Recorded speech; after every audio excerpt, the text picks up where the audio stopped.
Hola, buenos días, soy Joanny Sánchez y estoy aquí en este lunes comenzando la semana y abriendo de par en par esta ventana 14 para asomarme junto a ustedes a las noticias más importantes de este 7 de octubre de 2019 en Cuba. Hoy se han acumulado varios temas del fin de semana y voy a comenzar por la declaración que han firmado casi una veintena de medios de prensa independientes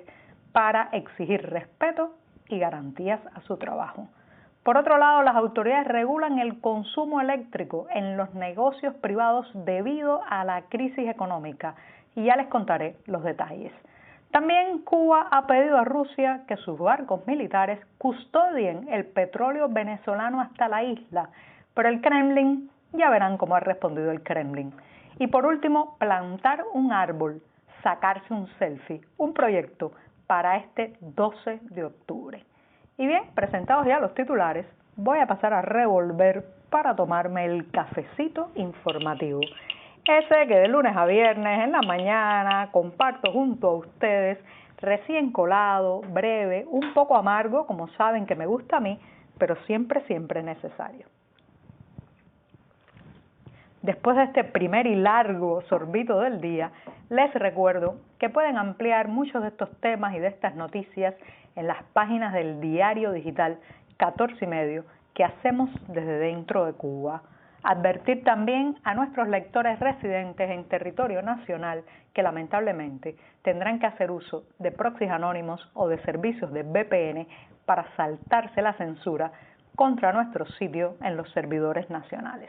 Y dicho esto, voy a pasar al primer tema del día que ya les contaba está relacionado con una declaración de la prensa independiente. Pero antes de contarle esta noticia de ahora, de hoy mismo, de este lunes 7 de octubre de 2019, me gustaría volver un poco al pasado y recordar aquellos años en que prácticamente no existía o no podía existir medios independientes o medios alternativos dentro de Cuba, en que el monopolio estatal y sobre todo el Partido Comunista sobre la circulación de información era prácticamente absoluto y que estábamos obligados solamente a leer los periódicos oficiales o derivar en lo que podríamos llamar el mercado negro de la información, que en aquellos años, estoy pensando fundamentalmente la década de los 80, que fue la que viví siendo una niña y una adolescente, a ese mercado negro de la información era fundamentalmente oral. Las informaciones, las noticias,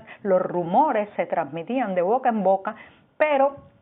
todo eso cambió afortunadamente con la aparición cada vez con más fuerza del periodismo independiente que ganó muchos espacios en los años 90 y también a principios de este siglo y que se ha visto potenciado con la irrupción en la vida cubana, gústele a quien le guste, pésele a quien le pese, de las nuevas tecnologías. Las nuevas tecnologías han sido la base fundamental para lo que podemos llamar el actual ecosistema de medios de prensa independientes, muy diversos, muy diferentes en sus líneas editoriales, algunos enfocados, por ejemplo, en las informaciones del día a día, como nuestro diario 14 y medio, otros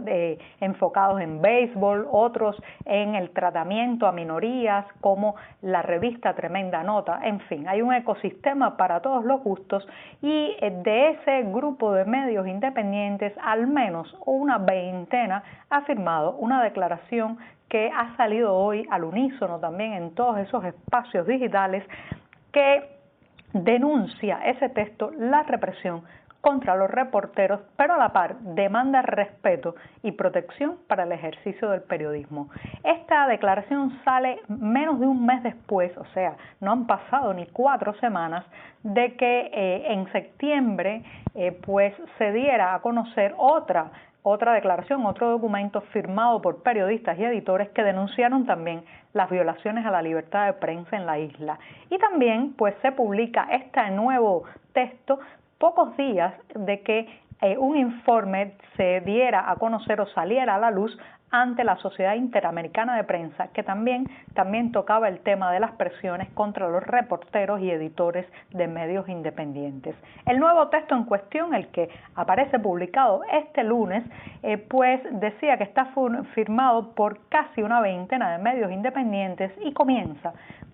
con un resumen de lo que llama la campaña sistemática del gobierno cubano con el propósito de acallar a quienes ejercen el periodismo independiente. Después hay un listado con todo tipo de agresiones que sufrimos los reporteros en este país, como las detenciones arbitrarias, los interrogatorios, las intimidaciones psicológicas, agresiones verbales, las negativas de viaje, el ciberacoso, la difamación y un largo etcétera. Y ustedes se preguntarán, ¿qué novedad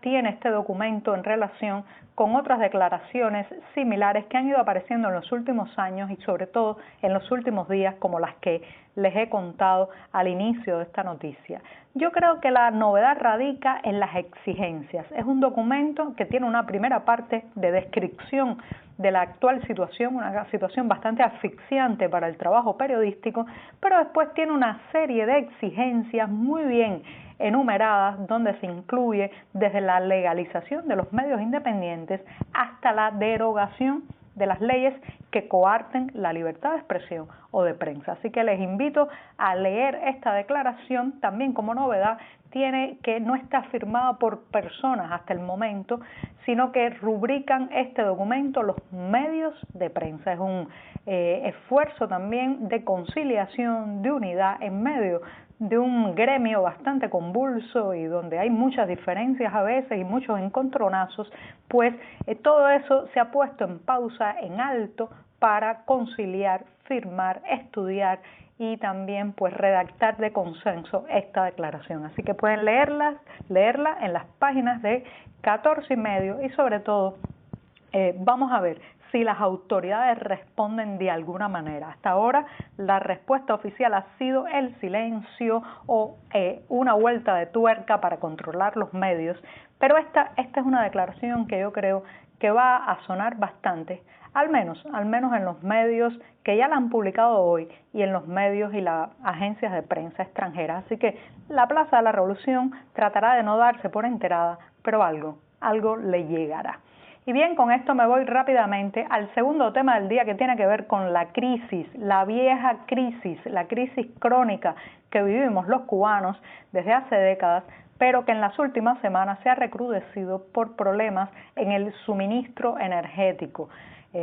A pesar de que están llegando al país buques petroleros cargados de petróleo venezolano, recuerden que nuestro país ha vivido apuntalada su economía por un subsidio petrolero venezolano que viene desde la época de los acuerdos entre Hugo Chávez y Fidel Castro, que siguen desangrando a ese país suramericano y apuntalando de manera artificial la economía cubana. Pues bien,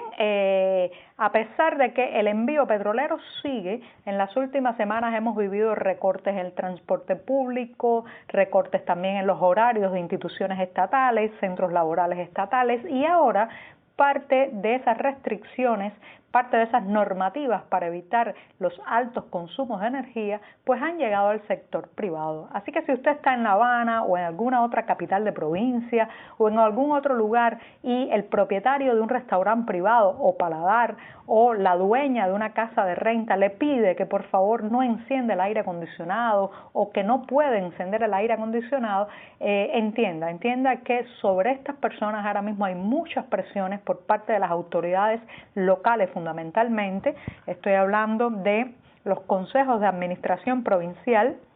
de cada territorio, que están haciendo reuniones y pidiéndole a los cuentapropistas que no pueden excederse de algunos límites claros de consumo energético. Esto afecta fundamentalmente a los grandes negocios como restaurantes que tienen varias mesas o más de 20 sillas, por ejemplo, y también especialmente a las casas que rentan habitaciones, porque muchos de los turistas, claro está, no quieren sufrir el calor dentro de sus cuartos y encienden los aires acondicionados. Entonces las autoridades están llamando a estas personas y le están imponiendo unos límites muy claros de consumo energético que tienen que respetar, amén amén de represalias. Así que bueno, a pasar calor y a llevar abanico a todas partes. Y con esto me voy a la tercera noticia, que en realidad es un tema del fin de semana, pero que no hemos comentado en 14 y medio, así que vale la pena echarle una mirada. Se trata de que el gobierno cubano le pidió a Rusia que los barcos petroleros venezolanos que llevan crudo o que traen crudo a esta isla fueran escoltados por buques militares rusos, como escuchan, buques militares rusos custodiando el petróleo venezolano para que llegue a la isla, porque la Plaza de la Revolución teme que pues la administración estadounidense de Donald Trump intercepte o impida de alguna manera que el crudo llegue a territorio cubano. Esto no es que lo hayamos especulado ni que haya sido un rumor, esto lo ha contado el propio Dmitry Medvedev a un programa, Las Noticias del Sábado, un programa ruso, cuando regresó de su visita oficial de 2 días a Cuba. Él ha dicho que Miguel Díaz-Canel le pidió expresamente esta custodia de buques militares rusos a los petroleros venezolanos que traen el crudo a la isla, pero el Kremlin respondió con tibieza y dijo que ya encontrarán otros métodos para ayudar a recibir el petróleo y sus derivados. O sea que no parece que los rusos no están dispuestos a hacer este pedido, pero en algo van a colaborar con la Plaza de la Revolución para abastecerlo de petróleo. Y con esto me despido recordando que el próximo 12 de octubre hay un proyecto muy lindo que se está auspiciado por un espacio comunitario en la barriada de Miramar, en La Habana, un proyecto comunitario que se llama Mano Verde, que convoca a que las personas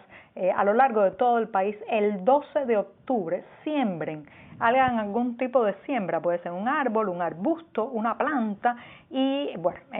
como un gesto medioambiental de respeto a la naturaleza y sobre todo de intento de reforestación de toda esta parte verde que hemos perdido, no solamente en los campos cubanos,